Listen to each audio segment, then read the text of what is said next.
kami anggap bahwa dia merupakan korban pelanggaran HAM. Dia merupakan korban pelanggaran HAM.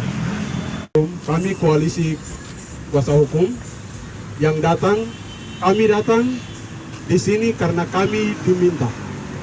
Kami diminta oleh pihak keluarga yang diwakili oleh Sinode GKI.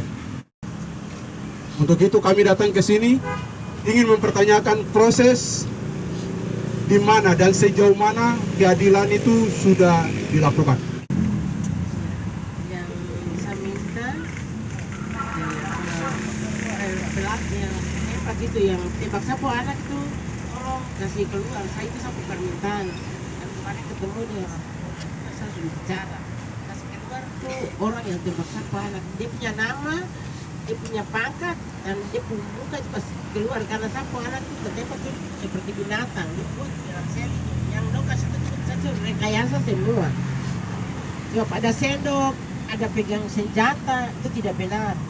Tidak apa anak keluar dari rumah itu, waktu saya kasih bangun dari tidur, itu badan kosong, tidak ada baju, hanya dengan celana pendek.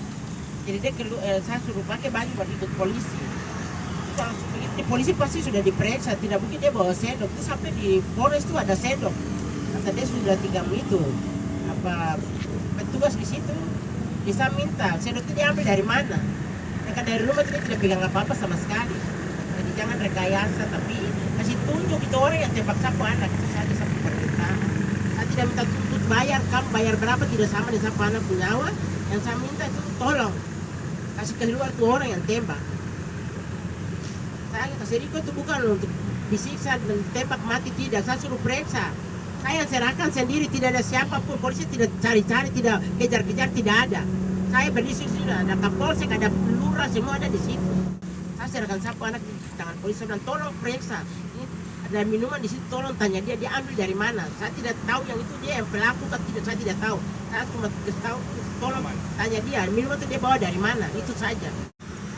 Dan yang terakhir, saya mau ucapkan terima kasih untuk Bapak Wakapolda yang sudah datang temui saya, yang sudah buat saya hati agak senang sedikit. Tapi saya mohon Bapak jangan sampai di situ saja, tapi kalau boleh ungkapkan itu penembak itu, ungkapkan, kasih keluar dia.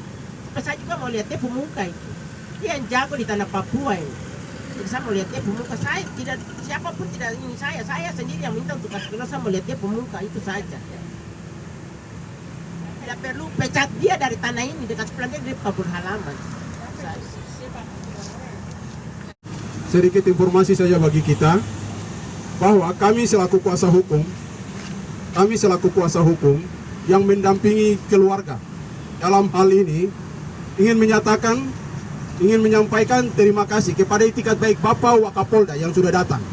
Dan hari ini sudah ada rilisan berita tentang beberapa pelaku yang diduga melakukan kejahatan itu. Bukan diduga, sudah terbukti karena sudah ada sidang kode etik. Itu sudah terbukti, mereka melakukan kesalahan. Sudah terbukti. Dan hari ini yang kami sayangkan, salinan putusan sidang kode etik itu tidak diberikan kepada keluarga. Seharusnya diberikan kepada keluarga. Kenapa hanya inisial? Kenapa hanya pangkat yang dikeluarkan? Kenapa tidak ada salinan tembusan putusan itu yang disampaikan kepada keluarga? Supaya menjadi pegangan hukum yang kuat bagi keluarga bahwa memang ada proses hukum yang sedang berjalan. Dalam hal ini, kami ingatkan bahwa kami solidaritas dan kami kuasa hukum, koalisi kuasa hukum yang berdiri mendampingi Mama, kami akan memastikan bahwa kami berdiri sampai ada keadilan bagi Riko. Dan hari ini kami ingatkan bahwa Perda miras di Kota Sorong telah ada. Dan sayangnya peredaran miras sampai hari ini tidak terkontrol. Ini menjadi ingatan tegas dan keras bagi kita. Sejauh mana kerja aparat, sejauh mana kerja para penegak hukum di atas Kota Sorong ini. Dan saya ingin ingatkan, perlakuan kepada Riko ini bukan kali yang pertama. Saya ingin ingatkan bahwa ini bukan kali yang pertama. Ini adalah perlakuan yang kesekian kali.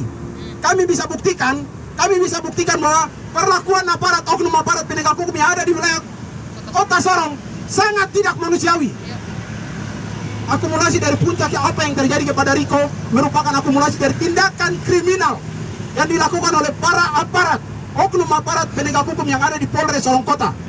Kami punya bukti beberapa laporan, dan ini pelakunya adalah aparat kepolisian, oknum aparat kepolisian yang ada di wilayah Resor Sorong Kota.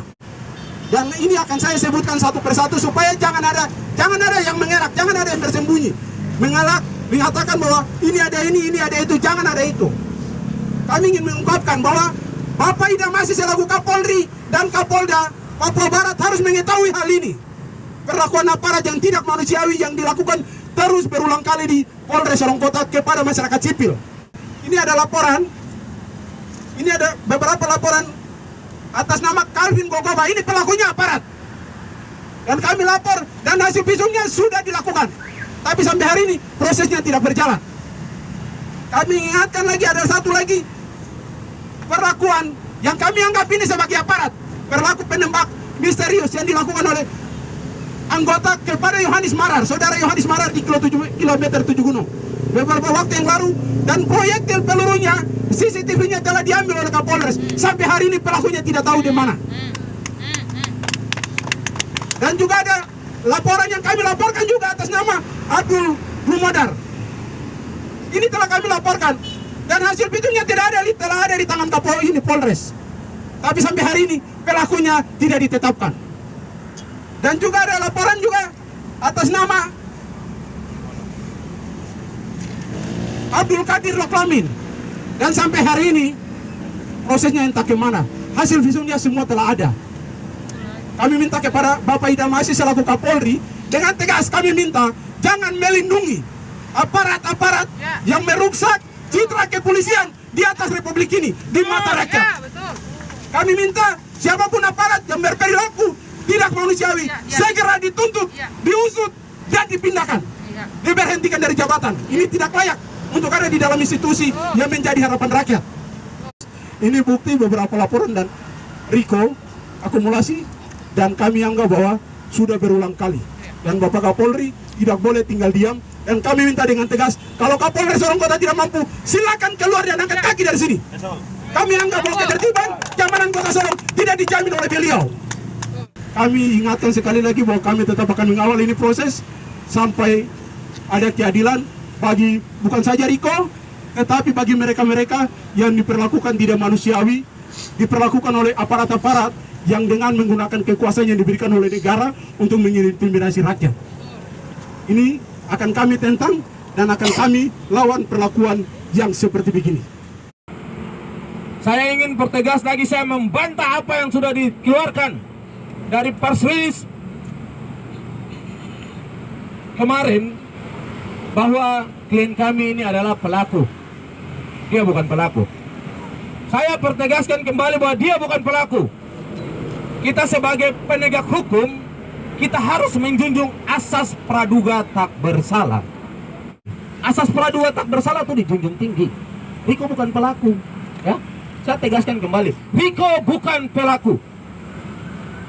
Pengadilan yang akan menetapkan Riko sebagai pelaku apabila ada putusan yang ingkrah dari pengadilan.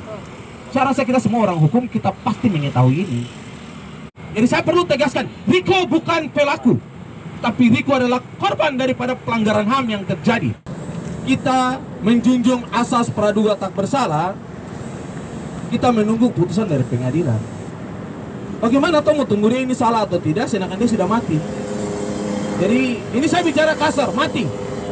Karena dia dihabiskan dengan tidak secara manusiawi. Dan kita berspekulasi yang terlalu berlebihan. Buktikan itu, Riko mati karena apa? Karena penyiksaan? Oh tidak. Jelas rekaman CCTV yang kami dapatkan daripada keluarga dan dia sudah lihat, mengatakan tidak. Mari kita lihat kembali bahwa ada luka tembak yang ada pada kaki daripada Riko sendiri.